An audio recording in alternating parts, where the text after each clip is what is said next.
Let's take a look at section 9.6, modeling with trigonometric functions. And let's start off with a few vocabulary terms right here. The first one being frequency. And the simplistic term meaning for that is the reciprocal of the period. We'll get a little more detail as we take a look at some of our problems. The other thing right here is frequency often is used when we talk about sound.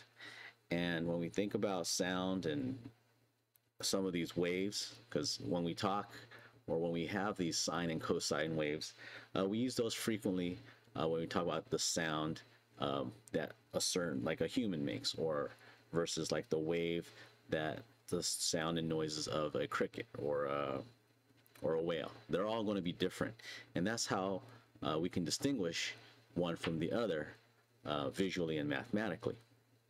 But in the second bullet right here, the frequency gives the number of cycles per unit of time. So how many times does that wave go up and down in a particular length or period of time? The next big thing that we'll talk about right here is the term sinusoid. And that right there, these are graphs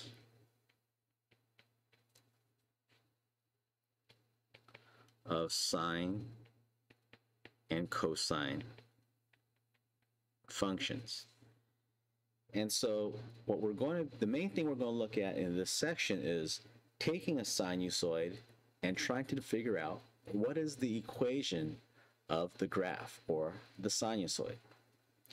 So there's two different types of problems that we're going to focus on in this section. The first one is when we are dealing with frequency. Okay, so when we're having, let's add to your notes right here, problems that we encounter with dealing with frequency. There are two main steps that we need to do in order to come up with our equation with these frequency type problems. The first thing right here is let's figure out and let's find the period. Okay, and let's use the equation right here for period, which ends up being,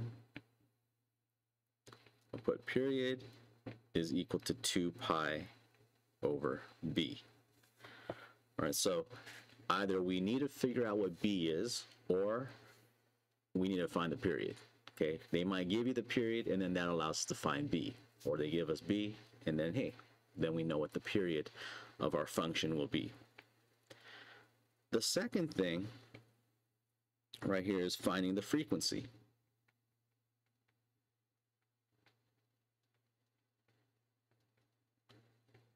And in order to find the frequency, you need to know this equation where frequency is equal to 1 over the period. So either we know the period or they give us the frequency. We might even have to do a little bit of substitution where I take 2 pi over b and I will plug that in or substitute that in for the period here. All right, so that is the first type of question that we'll look at. Next up, let me give you steps on how to find the equation of a sinusoid, okay, or write the function. So go ahead right here, writing the function of a sinusoid.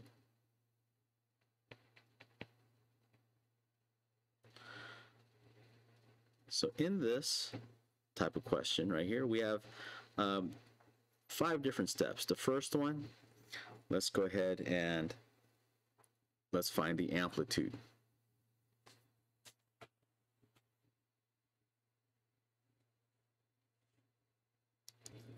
Actually, before we do that, we're going to take a look at the graph and let's find the maximum and minimum.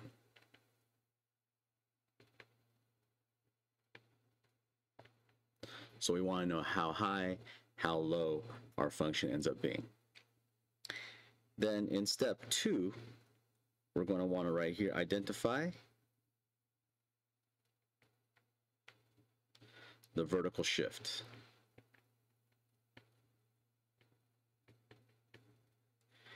And the vertical shift, as we know in our equation, we have h and k. K represents the vertical up and down shift. And quite simply, k is equal to, we're going to take the max plus the minimum, divide that by 2. All right, so there's step 2. Step 3, based on looking at the function, we can decide whether we're dealing with a sine or cosine graph. So decide in step 3. We'll decide if the sinusoid is sine or cosine function.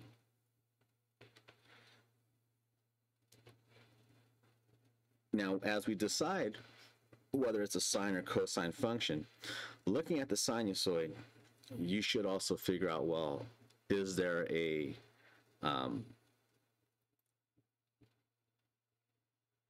horizontal shift as well? So those are things that you can kind of be able to look at just from taking a look at the equation itself. In part 4 right here, we're going to next find the amplitude.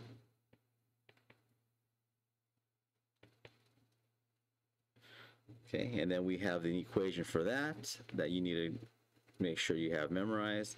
And the absolute value of A is going to be equal to the max, this time minus the minimum divided by 2.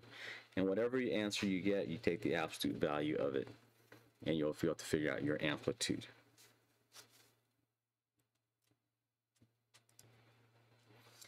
And then in our last step, you're going to need to find B. And that's going to take a little bit of work that we're going to deal with, that I'll show you as we work on the problems right here. All right, so make sure that you have these 5 steps down or written down, and then I'll show you how to use them coming right up. So let's go ahead and take a look at the first extra practice problem right here. And it says, let's go ahead and read this. It says, an alternating current generator, or an AC generator, converts motion to electricity by generating sinusoidal voltage. Assuming that there is no vertical offset and phase shift.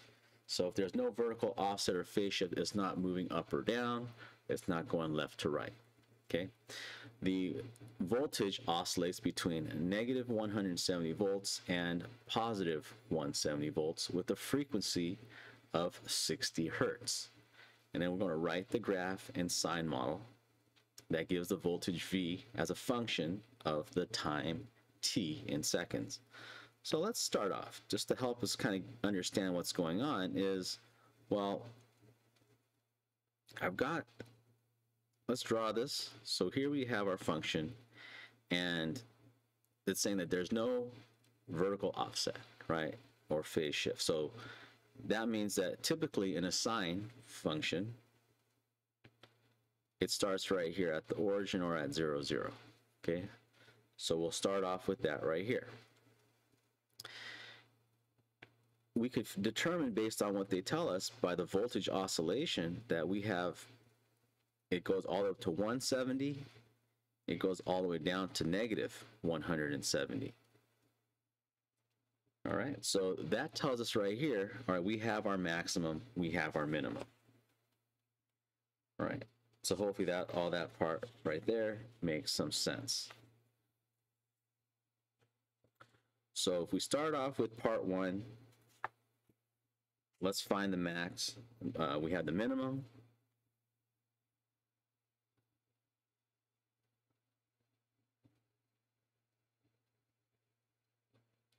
Or we have the maximum, sorry, which is 170. And then right here, we'll add the minimum, negative 170. Divide that by 2. Right here, we end up with 0 over 2, which ends up equaling 0.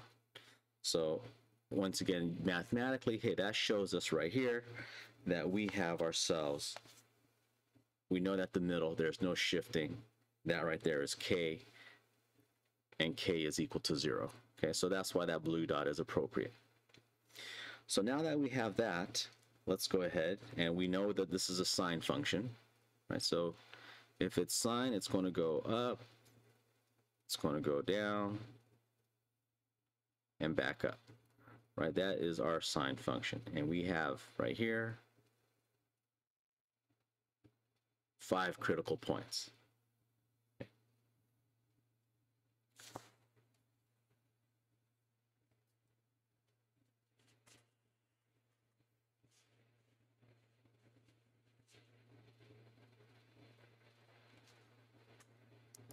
And so if we continue on with the several steps that we have, one, we found max minimum. What we actually did right here was step 2. In step 3, we already know that this is a sine function because they tell us actually in this problem, okay, that it's sine. So let's go to step 4 right here, and let's figure out what our amplitude is. All right, so our amplitude, once again, is absolute value of A, and this time we're going to take the maximum, and we're going to subtract right here the minimum, which is negative 170, and then divide that by 2. So if we go ahead and take care of that, we have 340 divided by 2, and that equals 170. And so this right here is our amplitude. There's A. Okay, so now the last thing right here is, let's figure out what is our period. All right, so in step 5, or let's figure out, well, let's figure out what B happens to be.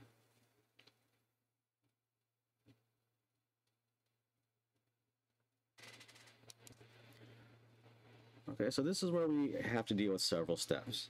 The first one that's important right here is to remember, okay, we have 2 equations. We've got period is equal to 2 pi over B, and then we have frequency is equal to 1 over the period. And in our equation up here, or sorry, in the problem, it tells us that the frequency happens to be 60 hertz. So let me go ahead, we'll take this equation over here, frequency is equal to 1 over period, and let me plug in 60 is equal to 1 over P. Let's go ahead, let me solve for P right here, because that'll get me my period. We'll multiply both sides by P, and then so we have 60P is equal to 1, and if I go ahead and divide both sides by 60, I get 1 over 60. And so that right here tells me this is my period. So now that I know period, then I can go ahead and figure out what B is. And in order for me to do that, I need to now use this next equation right there, where period is equal to 2 pi over 6. So let's take 1 over 60 and set that equal to 2 pi over 6. We'll go ahead and, 2 pi over B. It wouldn't make sense, because what are we solving for if it happens to be 6? So now I have B is equal to 120 pi when I cross multiply both sides. All right, so there we go. We know what A is, we know what B is. We now have everything to be able to come up with our equation. So the equation right here starts with Y, and remember, it's going to be A times sine, times BX. There's no shifting, so there's no worry about H or K. So we realize that A right here is 170. So I'll have 170. This is a sine function. And then B happens to be 120 pi. And then we have to put times X. So after all that's said and done, there is the equation right here for this problem dealing with frequency. Let's go to our next question right here, number 2. Right.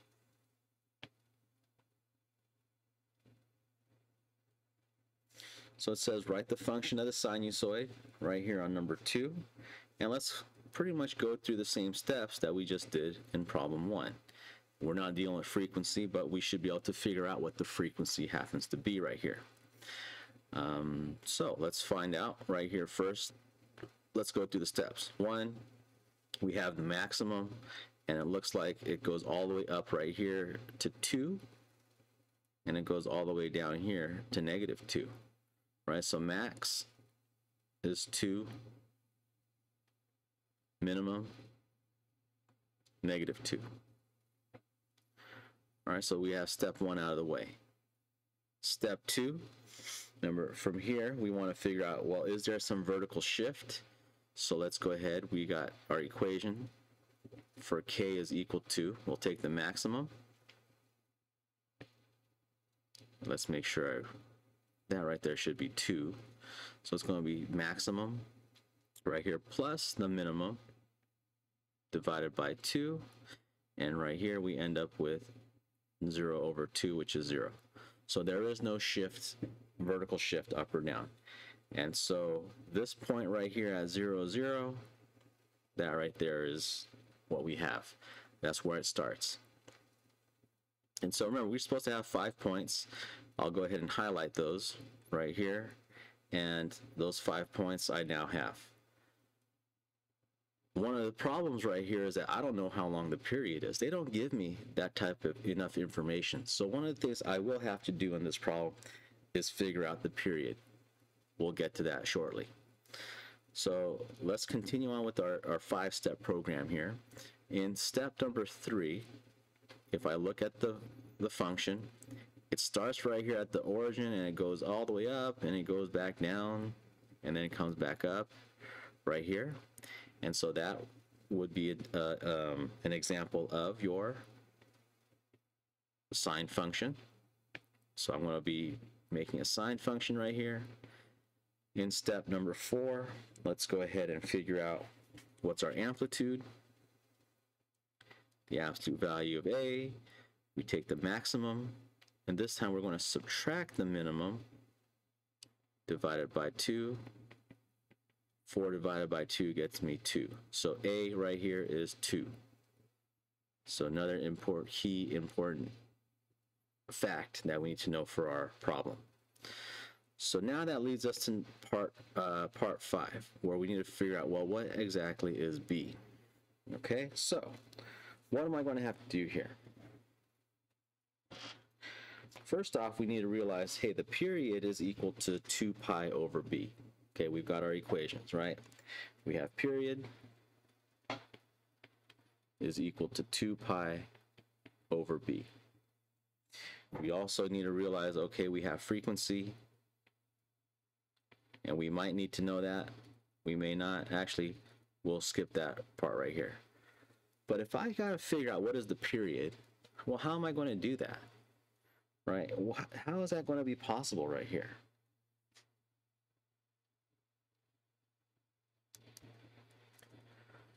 Now, if you remember, if I take a look, let me highlight this first point up here. We have pi over 6 comma 2. That pi over 6 is 1/4 of the period. Right? Remember, we took 1/4, 1/2, 3/4 to be able to come up with all the different intervals here. So what I can do right here is, let's take this pi over 6, and how about we'll take that and multiply it by 1/4 p.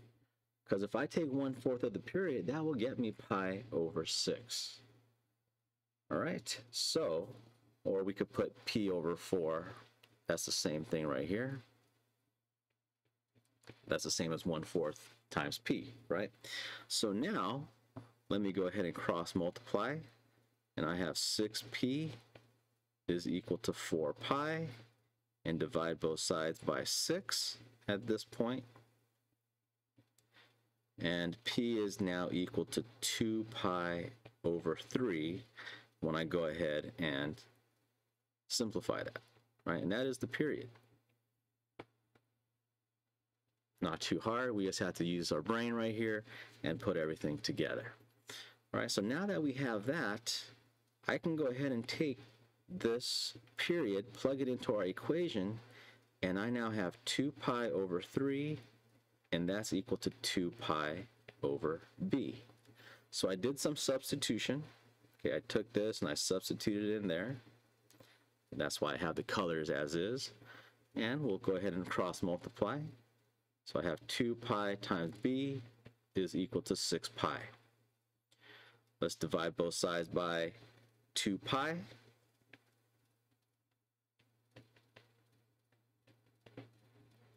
And b is equal to 3. All right. Things look pretty good here. So now let's go ahead and we'll put our equation together. And so we've got y is equal to our value of a, which is 2 right here. So we have ourselves a stretch, right? From looking at the sinusoid, this is a sine function. We have ourselves our value of b, which is 3, and then times x. And there you go. We have now found our sinusoid. Let's go check out number 3. Try to give you several examples right here to try to put this all together. Each problem has their own unique characteristics to it. And so with number 3, let me go ahead and highlight our key points. And now this time it's down below. If we take a look at the y-axis, it's down at negative 0.5. There's 0.1, 0.2, 0.3, 4, and 5. So we have our 5 key points highlighted. Let's go ahead. We'll start with step 1. We have our minimum, or let's go ahead, we'll put the max. And it looks like they have a little typo here, because up here, the maximum, this, I don't know why they put negative 0.5, but maximum is 0.5. Right here, the minimum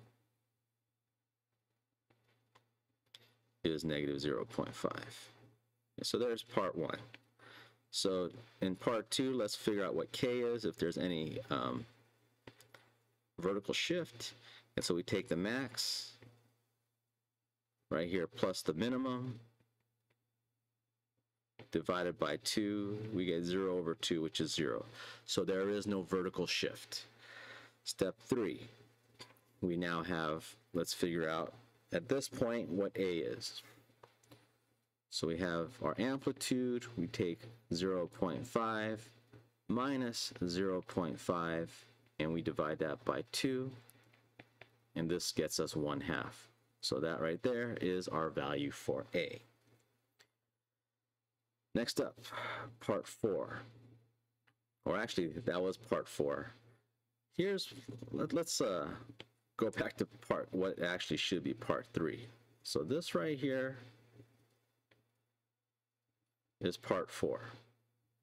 Okay. Now in part number 3, we're supposed to determine, well, is this a sine or cosine function? If I look at it right here, it starts down below, and sine and cosine does not start down below. So there are 2 ways to look at this function. We could see this as a horizontal shift. That's one thing, okay? Because if I take a look at my points right here, I could see that there is a shift going on. If we're going to compare it to if we're going to say this is a sine function, well, remember, the sine function always starts right here at the origin, but it doesn't. So if I move everything to the left, then we could say that this is a sine function. Or we could even say that this is a cosine function. But you're saying, how could that be? Because typically cosine functions start up at the top and go work its way down. Well, right here, one of the things is we've talked about reflections, right? If we took the inverse of it, or we reflected it, we would realize, hey, typically the cosine function would start up here at positive 0.5, but this time it's at negative 0.5. So another thing is we could say this is cosine. We could also say we have the inverse, or reflection. So we're going to need to remember that and take it into consideration when we come up with our final answer right here at the end. So we have this right here for part 4, and then let's go to part 5. So in part 5, we are trying to find our value of b. And we have this equation. Remember, period is equal to 2 pi over b. And this time around, by looking at the graph, I could figure out what the period is. If I take a look at the start right here, it's at 0, and then right here it ends up starting over again at 2, when x is 2. So what that tells me right here is that the period is equal to 2, right? If I take 1/4 of 2, that ends up becoming 1/4, right? Or sorry, 1/2. And then if I take 1/2 of 2, that ends up with 1. And then 3/4 of 2 is 1.5. And that's where all those values of x are in our function. So now let's go ahead and substitute this period in right here. And so 2 is equal to 2 pi over b. We'll go ahead and solve for b. We can multiply both sides by b right here. And so 2 times b is equal to 2 pi. Divide both sides by 2, and b is equal to pi. A little strange, a little different, but it's okay. So now that we have a, we have b, we can go ahead and write our equation. And it's going to start off with y is equal to, now we're saying that this is a cosine function right here. And our value of a is 1/2. So I'll go ahead and put that in right here, 1/2 cosine. Now, remember, since it's starting down underneath at negative 0.5, that right there would be a reflection of the actual function itself, right? If it was a normal cosine function, remember, it's going to start off at 0.5 and then go down. And so it's a reflection of that. So therefore, that negative is important. And then we have cosine times b, and our value of b is pi. So cosine times pi times x. And there you go right there. There's the equation of our function in number 3. Let's take a look up next at number 4. Here we go.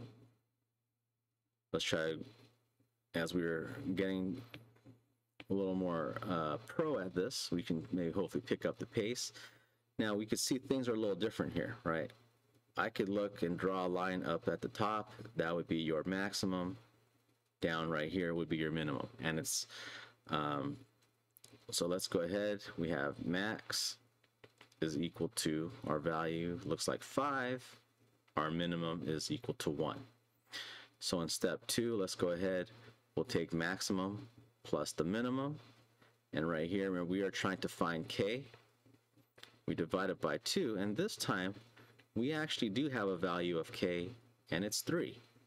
And if we take a look at our function right here, I want to go ahead and draw a midline with the dotted line going through positive 3.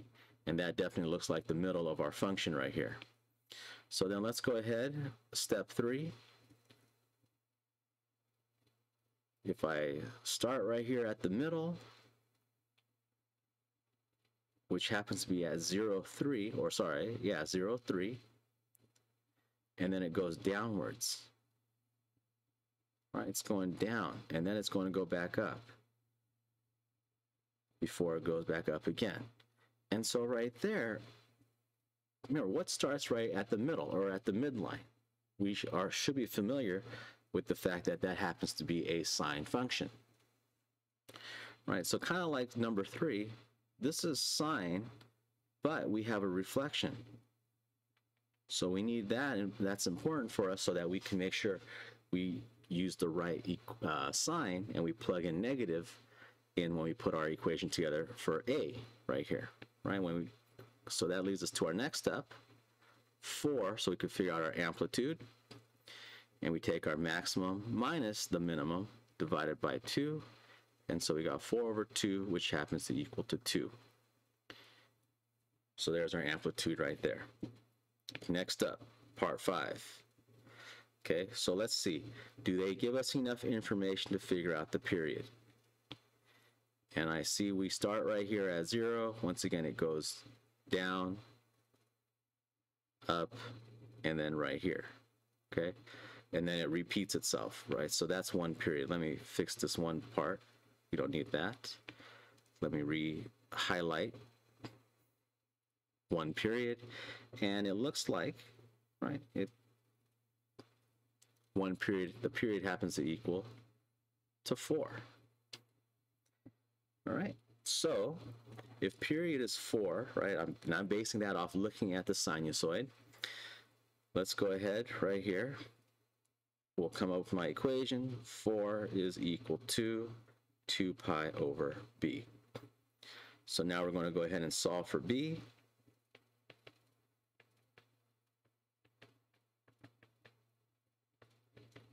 And b is equal to pi over 2. All right, so we have a, b, we got k. We're not going to say it's going to shift left or right. So let's go ahead and put our final equation together. And so y is equal to a, which is 2. Now remember, it is reflecting, so we're going to have to put a negative 2 right here. And then we're going to go ahead, we said this is a sine function, and then sine, and then b times x. B is pi over 2. And then we'll multiply that by x right there. And there you go. We now have our function. Almost, because we do have k this time around, right? So I almost forgot that. In step 2, we do have a value for k, and let's go ahead and add that right there, and we're going to have plus 3 to show that we do have ourselves a horizontal, a vertical shift. If that is the case right there, we tend to want to put parentheses around the b times x. And that makes things look a little neater so we don't forget about that value of k. All right, so now that is your function right there. Let's try to take a look at one more problem. I know this has been a long section right here. Let's take a look at number 6. Okay, so we have right here, the pedal of a bicycle wheel is 7 inches long. The lowest point of the pedal is 4 inches. And then above the ground, a cyclist pedals 3 revolutions per second. And then we want to write a model for the height inches pedal as a function of the time t seconds, given the pedal is at its lowest point when t is equal to 0. So I want to go ahead and start this off, draw a little something something right here, and the lowest point right here is at 0. But so let's think about this. What they're saying is we have ourselves this pedal, and let's say this pedal is 7 inches long, and remember, from here to here it is 7. It is supposed to turn right here, and then we have, this is at 0 and it goes down, right? And at 7. So if you think about it, from top to bottom right here, our range is plus 7, minus 7, and that's going to be a total of 14. So that's, hey, that's right there. You got to figure and hopefully know that. Now, one thing that's kind of important to realize is that it's saying it reaches the bottom at 4. Okay, it reaches the bottom at 4. So I would say, hopefully we realize that this right here, 4 is going to be the minimum. And then if we add 14 to that, then the maximum will be all the way up here at 18. That'll be the high point.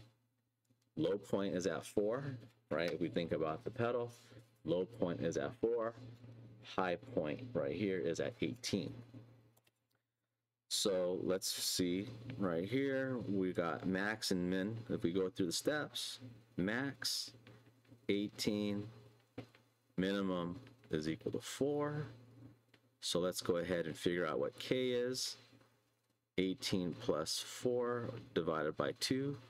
So that's 22 over 2, which is 11. So we have ourselves this right here, we have a k. There's a shift.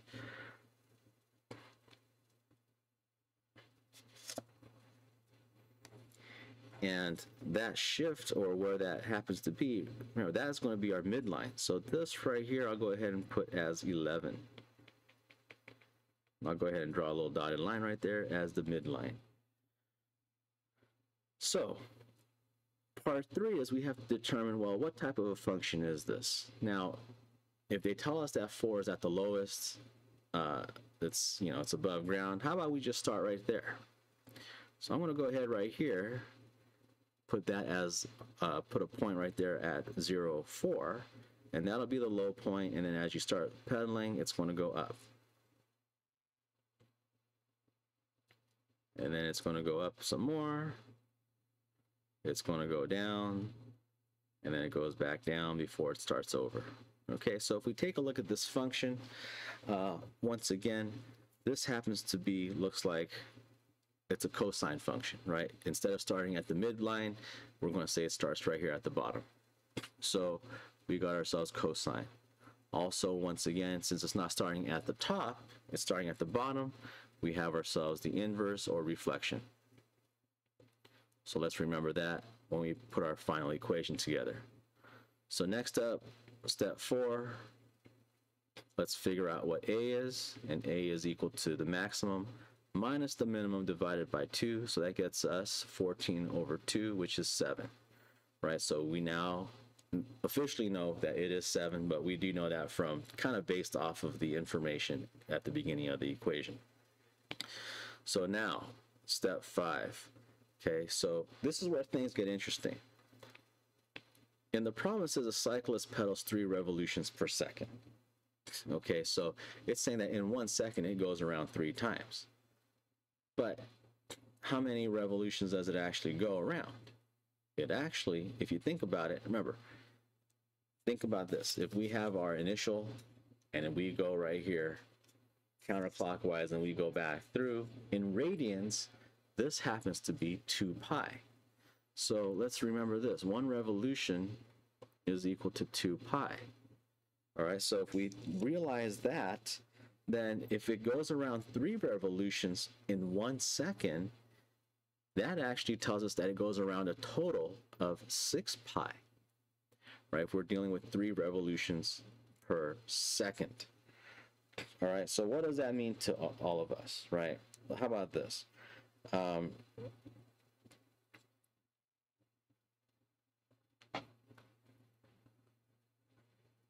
If the cyclist pedals 3 revolutions in 1 second, then how many revolutions does it actually go around? That right there will tell us, we take this 2 pi, and then if we have, so that, let's go ahead and put 3 revolutions.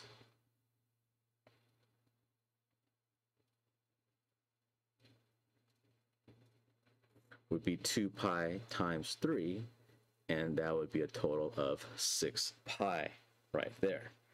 Okay, so the period would actually be a total of 6 pi in this instance, right? And that would be our value that we would use for P. So now that we have all of that, let's go ahead and put our answer together.